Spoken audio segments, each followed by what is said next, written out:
We framed ourselves as a direct action feminist performance group, and we kind of did what we said on the tin, really.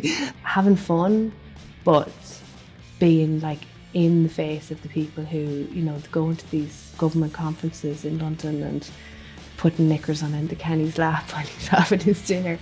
You know, so they were front facing and they weren't afraid, but they were really funny. It was like a type of wave, you know, that you were on, you know, and the marriage equality referendum, had been, you know, put through as well. So you had this feeling that there was momentum, you know, behind you. Our actions were loud, they were unapologetic, provocative sometimes. Our kind of main goals are to create noise around the injustices that happen to the people who live on this island. The campaign for abortion rights, access and justice in the island of Ireland has been a long and difficult one. It has come from a place where abortion was restricted in all but a few circumstances and criminalised in most, making forced travel, reproductive coercion and unsafe abortion a reality for hundreds of thousands of women and pregnant people, north and south.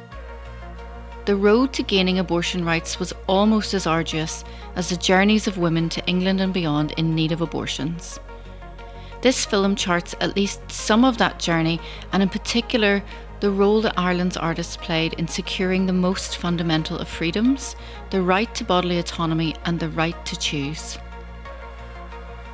Church, state and society were happy to export a four green fields cultural female vision of Ireland, whether it was as St Bridget and Roisin Dove or Kathleen na Houlihan, whilst exporting women in their hundreds of thousands to England and beyond in secrecy and in shame. Their lives were far from that romantic ideal, and the silence was deafening until activists challenged the hypocrisy and artists changed the conversation. We are forever in their debt. I think the first time I became truly aware of the position of women in our society was with the death of Anne Lovett. And I think that had a huge effect on all the women of Ireland. You know, when we realised, you know, what our government and our society thought of us. I operated a lot in kind of feminist art circles, and it was an issue that was discussed there. Of course, everybody knew somebody who had made the journey to England to access abortion, and it was something that was usually disclosed in secrecy or, you know, kept private. And definitely, I think as I progressed and became older, I kind of thought about the issue more in-depthly as well. Becoming a mother just really grounds you in the labour of motherhood and reproductive labour as well, and it really makes the issue really more, you know, tangible, because you think about it again in those terms. And so I went on to do my PhD, where I was looking at live art and Irish femininity, and I was looking at histories of oppression, the containment of female sexuality, histories like those of the Magdalen laundries, in which women were, you know, incarcerated and detained, and looking at the exploitation of kind of reproductive labour in an Irish context. My practice, maybe early art practice, would have looked at the representation of women in media, in film, in television, and was very much interested in visual representation and kind of stereotypes of femininity. And at the time, in 2017, the Citizens' Assembly had just decided to call a referendum to repeal the 8th Amendment. And the Taoiseach at the time, I think it was, Simon Coveney, had said that he felt uncomfortable about this decision, and just the thought of him feeling uncomfortable when the discomfort was never going to be his made me quite angry. I've been living in Ireland for around 7 years now.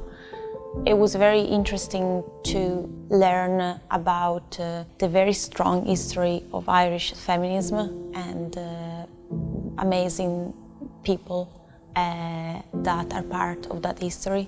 And for me, it was such a stark contrast that the feminist history is so strong and so outspoken, and meanwhile the legislation that doesn't match with that, really. And also reflecting on my own country and how that works in my own country. I wasn't looking at that much of feminist history once I was living in Italy.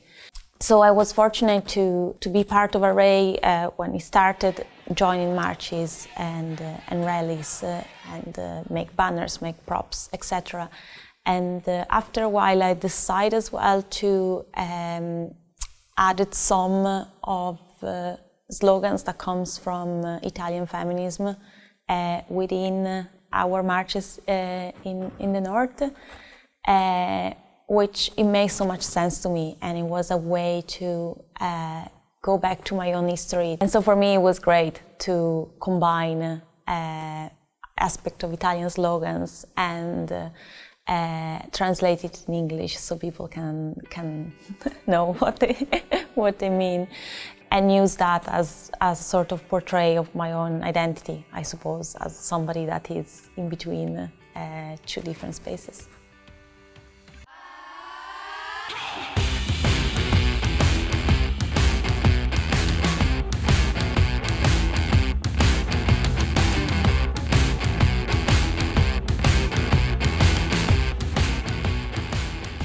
I think with Array we came together because, you know, all these human rights issues really, and they affected us all, or they affected, you know, people around us.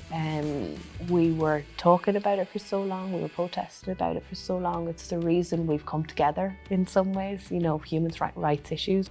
Our kind of main goals are to create noise around the injustices that happen to the people who live on this island. And so it would be strange not to include those things in the Turner Prize exhibition. And I think it's really important because I don't think a lot of people across the water know about these things, or even in the south of Ireland. Like, I think the further you get away from either side of the border, whether it's on the sea or on the land, you don't realise what's happening in the north. So it was really important that we shared those stories and I wouldn't say educate people, but definitely shine light on these issues.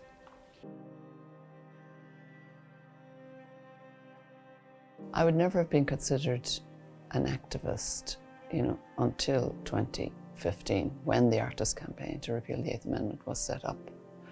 But I think that in my practice, ever since the beginning, I've sought to kind of make images of femaleness that are alternative, that seek to use different material, you know, to find different processes, you know, that reflects alternity and difference and struggle in a way. So I think that has always been part and parcel of my work.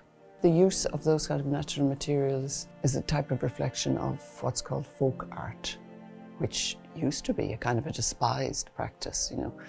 But of course, folk art, in a way, is the art of people who don't have much, and they just go out and look for whatever they can find, and they make visual messages, you know, or visual art from that. So it's a reflection of that.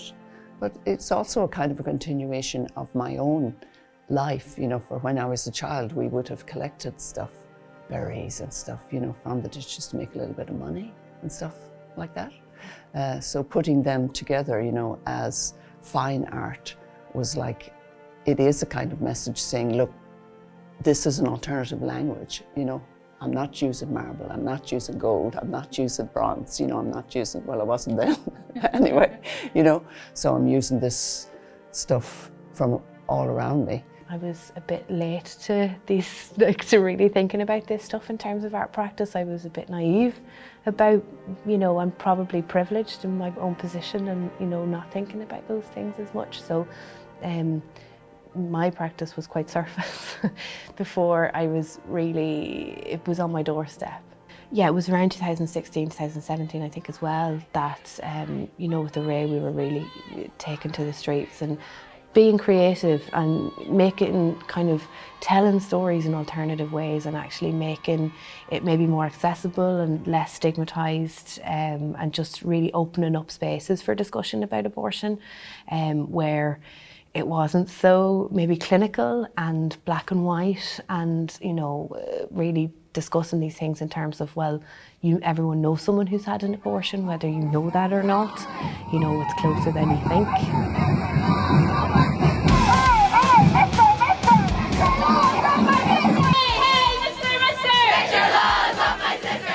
Yeah, so speaking of Imelda, we framed ourselves as a direct action feminist performance group, and we kind of did what we said on the tin, really. We were very interventionist. We would turn up unexpected, uninvited, often probably unwanted in the spaces that we intervened in. Our first action, we interrupted a conference in Camden Irish Centre. And we stormed in with our suitcases, took over the conference and advocated for reproductive rights on the island of Ireland. So that would be kind of typical of kind of how we continued in that vein. For 4 years in a row, we jumped onto the parade route of the St. Patrick's Day Parade, uninvited, to advocate for access to abortion on the island of Ireland. And yes, we went on to kind of do other actions as well, such as our Knickers for Choice campaign, which one of the most well-known actions from that is when the then Irish Taoiseach, Enda Kenny, was attending a fundraising dinner for his political party in the Crown Morn Hotel in London. Repeal the aid! Repeal the aid! You asked for a proposition, here is a proposition. Repeal the 8th Amendment and allow women to have choice over their own bodies and lives. And we managed to land a pro-choice Knickers saying repeal the 8 on his dinner plate and get it filmed and get the footage out. We were a bit worried about whether we'd get the footage out, but we managed to. And then that was up on YouTube by midnight and sent out across the world. And it kind of really brought, I suppose, attention to the issue in an interesting and innovative way. But yeah, our actions were loud, they were unapologetic, provocative sometimes, and sometimes we played with humour, but notably to point fun at kind of the regimes that were really not making any considered effort to make significant law change that was needed.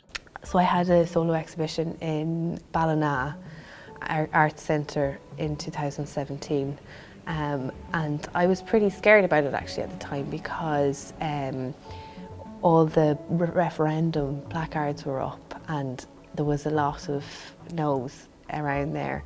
A group of young students from the local convent came to see the show, and one young woman emailed me and said that she was so happy or impressed or enlightened that this work was there and that she had access to it, that she wrote her Leaving Cert art essay about the work. And she went to a convent school. Those conversations were not coming up, but she felt like she had language then, that there was language for her to use to talk about it. And that was everything for me, that made it for me, because it had an effect.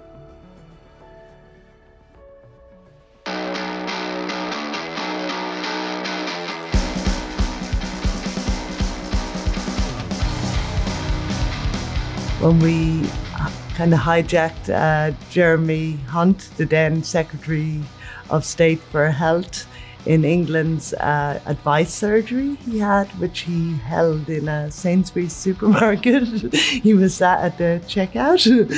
We hung around for quite a long time, for hours, till he was in place, and then we went in to deliver our message to him and some half-eaten apples that we saw as apples of advice. And we really wanted to advise him that it was within his power to make changes that would significantly help women from Northern Ireland. We kind of eventually got in, and they threw our filmmaker out, and she managed to film from the outside of us going in. And then we had to audio record our statement that we had delivered to him to put over the video and get it up online. And yeah, they shut down the Sainsbury's store, so we had to run quite quickly as well. So there was a lot of running as well involved in that action. But yeah, it is a lot of labour that goes in between planning, trying to organise people, time, yourself, meetings, making decisions, and yeah, working together collectively as a group.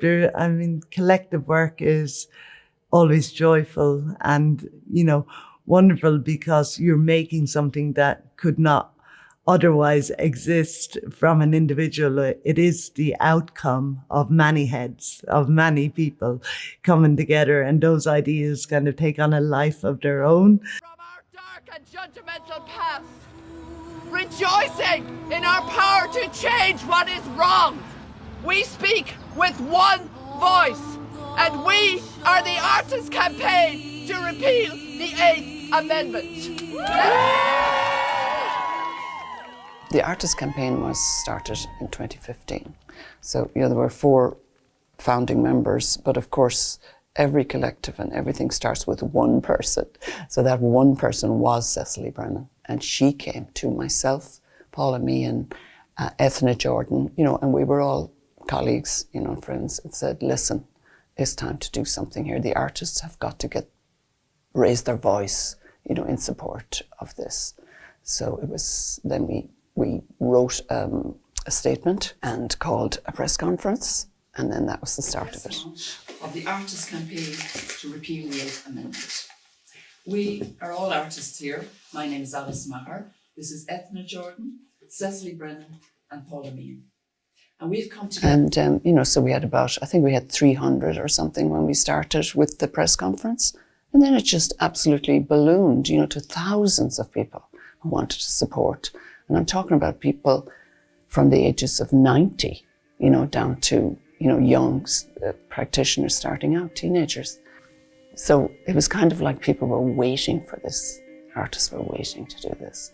And then it didn't take us long to realise that we had to do more than just get people's signatures, So then we set up, our kind of workshop to make banners, which was down in my studio in Mayo. The banners that we wanted to make for the marches, the marches for choice, we wanted them to be something that people would want to rally behind, beautiful things. Because what we were looking at, the alternative, the no campaign, shall we say, banners or posters were so negative, so violent, and the classic, they had the classic fascist aesthetic of red, white, and black, stock imagery, saying things like killers, and exclamation mark, So we wanted to make something that was the alternative to that, the opposite of that. That was, first of all, beautiful. Second of all, complex. That it would have associative thinking for people, so that when they looked at it, they think, hang on, what is that image? So we looked at a lot of the union banners, we looked at the suffragette banners, we looked at the orange banners, we looked at all banners that call people to their cause in the streets, in public. And they're all beautiful. And they all employed embroidery, embellishment, satin, silk, beautiful painting. And we said, that's what we're going to do. And one of our team making the banners, Anya Phillips, is a performance artist. So she had a great experience of the body moving in public space and how we would do that, One of our team, Breda Mayock, was a singer and beautiful composer, and she composed an anthem for us. We were the opening event, for Leave International. And that was just before the referendum. So we're in the cauldron, of the discussion. And the city that we were to move through, Limerick, was a notoriously conservative, city, but also was aligned with the posters, of the No campaign, So we began at the Art College, which interestingly was a Magdalene laundry. So that was like the beginning, it was a really And we brought the history of that place with us and moved through the city. Now, in the beginning, it was suggested to us that we would walk on the pavement and not on the main street. And we were like, there's no way we're walking on the pavement. We're walking down the main street, and that is it. And indeed we did. So we moved through the main street, and it was amazing the kind of silence that ensued. Like, people just stopped.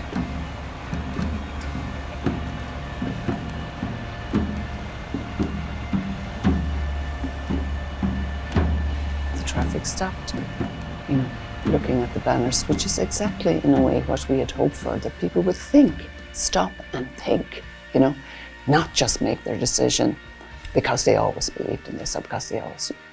So, yeah, it was a very moving experience.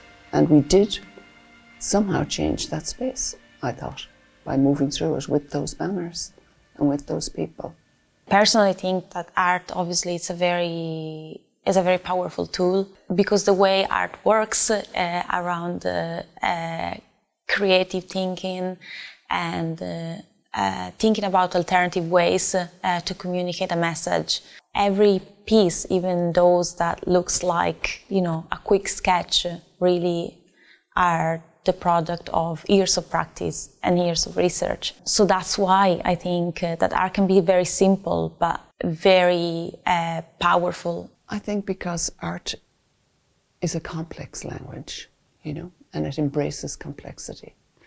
And I think art operates in the kind of grey areas in between decision making, or, you know, so when people haven't made up their mind, or, you know, they're in the cracks between the, you know.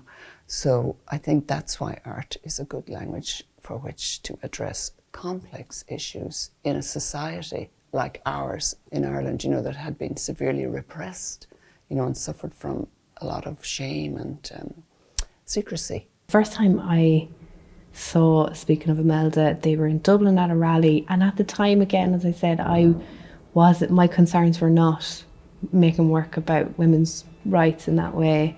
I think it was about 2014, 2015, and they were running around Dublin putting knickers on statues, red knickers on statues, and it was just wonderful, you know. And it caused me to look into what they did, and then really see the different things that they were doing, like infiltrating meetings and having fun, but being like in the face of the people who, you know, going to these government conferences in London and putting knickers on Enda Kenny's lap while he's having his dinner, you know. So they were front facing and they weren't afraid, but they were really funny.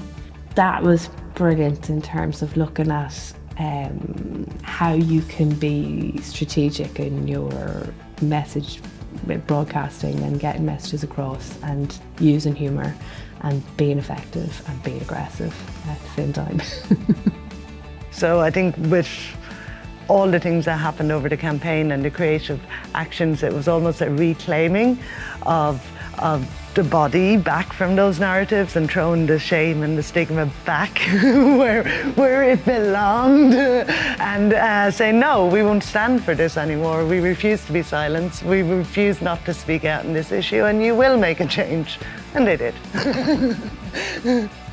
A quiet revolution has taken place, and today is a great act of democracy.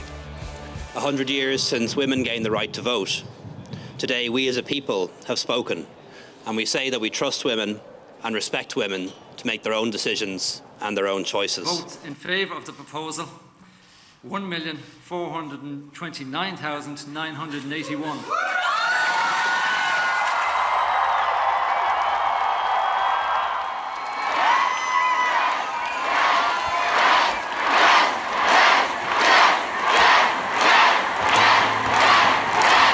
Abortion rights are very much the unfinished revolution in Ireland. These campaigns have meant we now have rights on paper, but the reality of abortion access and justice has not been realised for many women and pregnant people. Our campaign continues until every single abortion seeker has access as early as possible and as late as necessary. We must remain vigilant to the rollback of reproductive rights everywhere. The passion and principle in the heart of art activists is a catalyst for the movement. Their work inspires and connects. Their colourful banners invigorate at rallies, their cheeky witnessing challenges power, and their work serves as a rallying cry for those without a voice. Art has a way of making difficult conversations easier, of painting pictures that everyone can see and learn from, of turning up uninvited and demanding attention, returning the stigma to where it belongs at the seat of power. Simultaneously, it has a way of healing, of nurturing, of finding humour and love in the darkest of places. It has a means of expressing the anger and soothing the pain.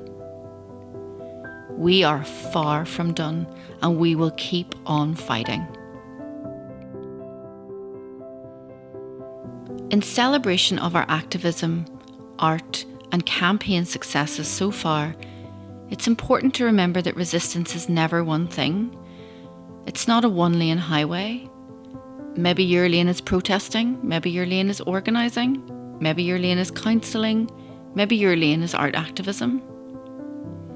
Maybe your lane is surviving the day.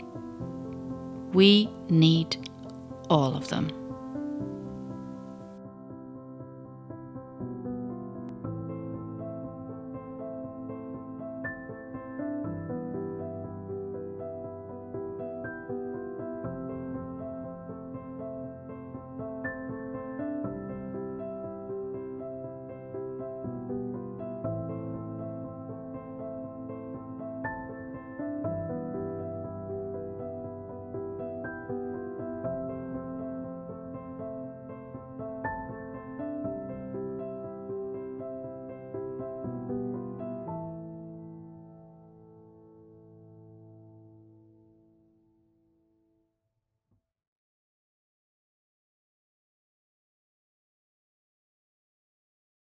If you enjoyed this clip, feel free to follow the links on screen for more interesting articles and free courses from the Open University.